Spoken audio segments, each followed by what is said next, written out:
So we just watched Success is a Choice.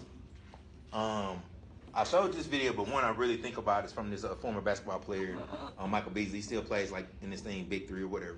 I remember Michael Beasley from when I was first coming out of college. He was considered like the top player between him and like Derrick Rose.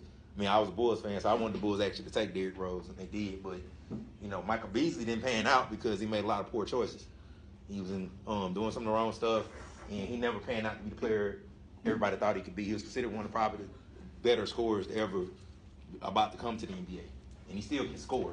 Even when he was in the NBA, when he would play, he could score in buckets. And he gave everybody eyes up here. So he said something that was real just deep to me. He said, he was talking to a younger player. He said, if you know why you lost, then you did it on purpose. So I was like, man, that's kind of deep if you really think about it. So even with y'all, whether it's like a test or anything like that, if you know, oh, I rushed on the test, I did this, then don't rush on the test.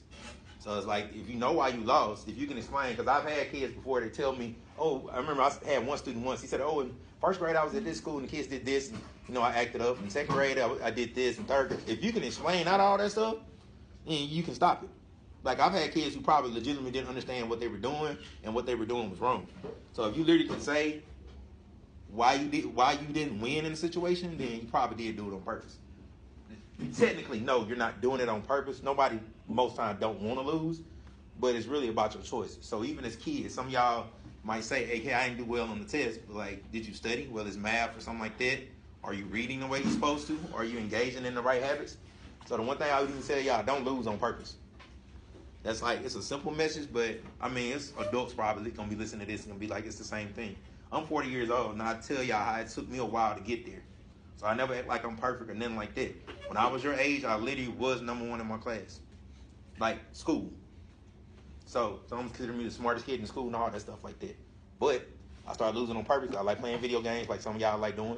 Me and my friends get up at 5 o'clock on a Saturday morning and play till like 12 at night. I'm dead serious. Sometimes we eat, that type of stuff. That's how much we play. Think of the hours we spent playing a video game. Be on the game the whole day. When I could have been doing something to actually make myself better even at that age. But I still was doing that in college when I'm 20. So those are the things I'm like, that's time you're eating up and stuff you're doing to make yourself lose. But the thing I would tell y'all this year, some of y'all, that time, I see some of y'all, you're supposed to be doing work, but then you're drawing. Like, y'all behavior's pretty good. It's been solid this year. But you're supposed to be doing work, but then you're staying in space. You're supposed to be doing work, but you sleep. So that's why I always say do what you're supposed to do. You know you can go to sleep earlier. It shouldn't be, y'all in 4th, 5th grade, y'all should be independent enough where you know I got to go to school in the morning and I can go make sure I get up at a decent hour. Y'all don't even have to get up as early as the teachers. Like, I get up at like 4 and 5 o'clock sometimes so I can get here on time. But some of y'all going to sleep at 6 and 7. But the main thing I'll tell you, don't lose on purpose.